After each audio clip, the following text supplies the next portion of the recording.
Hello guys, আসসালামু আলাইকুম। Welcome to my channel দিন রাত্রি ব্লগে আপনাদেরকে স্বাগতম। কেমন আছেন সবাই? নিশ্চয়ই ভালো আছেন। আমিও কিন্তু আল্লাহর রহমতে খুব ভালো আছি।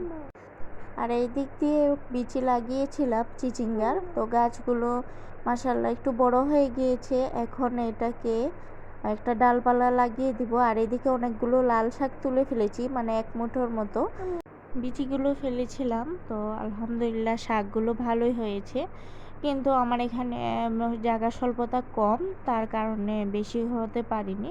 তো যাই হোক, এক মুঠো শাক দিয়ে আজকের বড়া করে নেওয়া হবে ইফতারের। আলহামদুলিল্লাহ বলবো, কারণ একমাত্র তারাই বুঝবেন যারা নিজের গাছের ফল খান, একমাত্র তারাই এই ফিলটা পাবেন।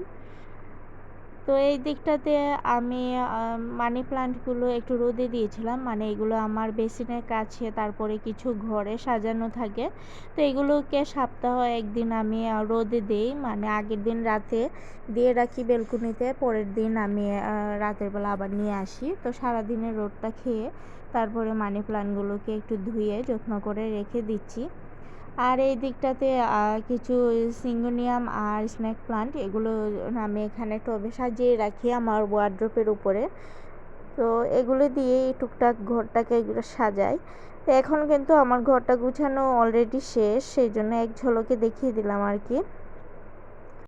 তো এই দিকটাতে একটা ডেজার্ট আইটেম বানাবো বলে আমি জিনিসপত্রগুলো অ্যারেঞ্জ করেছি, এখন একটু কাটাকুটি করছি। তো গত ভিডিওতে দেখিয়েছিলাম পার্পেল ক্রাফট থেকে পার্পেল আপুই বলছি, কারণ আপুটার নাম আমি জানি না। তো আপুটা কিন্তু খুব সুন্দর সুন্দর নাস্তা বানান উনি, বা যে কোনো আইটেম বানান। বেসিক্যালি উনি কেক আইটেমগুলোই বেশি বানান, কিন্তু এখন রোজা এসেছে দেখে উনি অন্য রকম আইটেমগুলো শেয়ার করেন। তো সেদিন দেখলাম আপু এই ডেজার্ট আইটেমটা বানিয়েছেন, সেই জন্য আমিও আজকে চেষ্টা করছি বানানোর।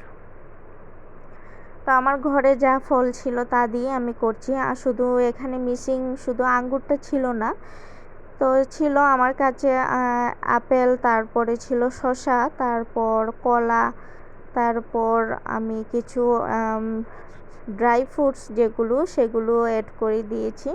তো অল্প কিছু বানাবো, আমাদের ঘরে যতজন তো অতজনে বুঝ করেই কিন্তু বানাবো, বেশি বানাবো না। আসলে এই আইটেমে কিন্তু অনেক রকমের ফল দিয়ে করা যায়, কিন্তু টক জাতীয় ফলটা আমি এখানে অ্যাড করিনি। যেমন অরেঞ্জ আছে ঘরে, কিন্তু তারপর আমি অ্যাড করিনি, কারণ এটা ভালো লাগবে না খেতে। সব ফল আছে বলে যে সব ফলই ইউজ করা যাবে সেটা না, কিন্তু সব কিছুর একটা টেস্ট ব্যালেন্স রাখতে গেলে সব কিছু একটা ম্যাচিং করে দিতে হয়। সেজন্য আমি একটু মিষ্টি জাতীয় যতগুলো ফল বা সবজি ছিল এগুলো দিয়েই কিন্তু আমি বানিয়ে নিচ্ছি। আর এইদিকে আমার মেয়ের অবস্থা দেখুন, আমি এটা বানাচ্ছি বলে ও এসে এটাকে ডিস্টার্ব করবেই। মানে এমনিতেই কলা খায় না, কিন্তু এখন আমি বানাচ্ছি তাই কিন্তু ওর এখন কলা খেতেই হবে। তো আমি যেইভাবে কলাগুলো টুকরা করছি, ও এখান থেকেও নিয়ে যাচ্ছে কলাগুলো খাওয়ার জন্য। তা আসলে বাচ্চাদের কথা কি বলবো, যখন কোনো কাজ করব তখন দেখবেন এসে মানে ঘুরপাক করবে, ডিস্টার্ব করবে। তো বাচ্চাদের কথা আর কি বলবো, যখন কাজ করব তখন আসবে ডিস্টার্ব করতে, আর যখন মেহমান আসে বাসায় তখন দেখবেন মানে সমস্ত যত অভদ্রতা আছে তখন বাচ্চারা দেখিয়ে দেয় ভালো করে। তখন আসলে আমাদের নিজেদের কাছেই শরম লাগে বা লজ্জা লাগে। আসলে কি করব, ছোট মানুষ, যতটুকু পারি ম্যানেজ করে রাখি। তো এই দিকটাতে কিন্তু আমার ফ্রুটসগুলো কাটা শেষ। তো আমি শসা, কলা, গাজর আর ড্রাই ফ্রুটস আর অ্যাপেল দিয়ে আজকে শুরু করে দিব আমার এই ডেজার্ট আইটেমটি। তো আমি এখানে মিক্সিং করে নিব সবগুলো। আর এবার চিন্তা করেছি আমি এই ঈদে একটু কাস্টার্ড বানাবো। আসলে ফলগুলো কাটতে কাটতে আমার খুব ইচ্ছে হলো কাস্টার্ড বানানোর কথা। তো ঈদের সময় আমি চিন্তা করেছি এইবার কাস্টার্ড বানাবো। আর অনেক আপুরা দেখছি যে অনেক কেনাকাটা শেষ করে প্রায় শেষের দিকে, তো আপনারা কি নাস্তা বানানো শুরু করে দিবেন নাকি? তো এই দিকটাতে কিন্তু আমি আপনাদের কাছে লাইক চেয়ে নিতে ভুলে গিয়েছি। তো যে যেখান থেকে দেখছেন আমার ভিডিওটি এই মুহূর্তেই যে দেখছেন যারা, আপনাদের কাছে আমি অনুরোধ করে নিব প্লিজ একটা লাইক দিয়ে দেখবেন।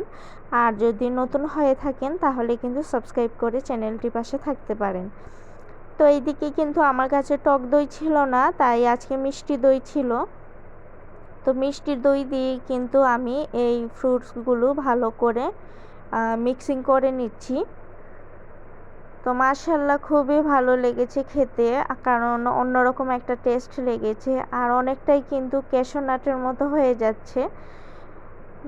আসলে কিন্তু এটা ক্যাশু নাট সালাদ নয়, কিন্তু আমি কিন্তু এটাকে বানাচ্ছি আর আমার মনে মনে শুধু খেয়ালই হচ্ছে এটা ক্যাশু নাট সালাদের মতো হয়ে যাচ্ছে। তো আমি এটাকে নাম দিতে পারি ক্যাশু নাট ফ্রুট।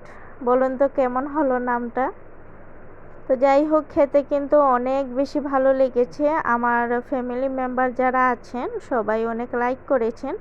তবে হ্যাঁ, আমার হাজব্যান্ড কিন্তু খাননি, কারণ উনি কিন্তু কোনো ধরনের ফ্রুটসই খান না। উনি 1 চামচ ট্রাই করে আবার রেখে দিয়ে চলে গিয়েছেন। তো আজকের মেনুতে কিন্তু এই ইফতারের মেনুতে আজকে এই সালাডটি থাকছে। তো দেখতে দেখতে কিন্তু 15 রোজা প্রায় চলেই গেল। ঈদও চলে আসছে আর মাত্র কয়েকদিন, আর মাত্র 15টা রোজা পরেই চলে আসবে আমাদের সেই কাঙ্ক্ষিত ঈদ। তো সময় যেন কীভাবে দ্রুতই চলে যায় এখন জীবন থেকে বুঝে উঠতে পারি না।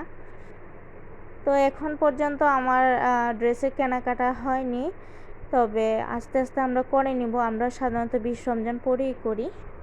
আজ এই পর্যন্ত, আল্লাহ হাফেজ।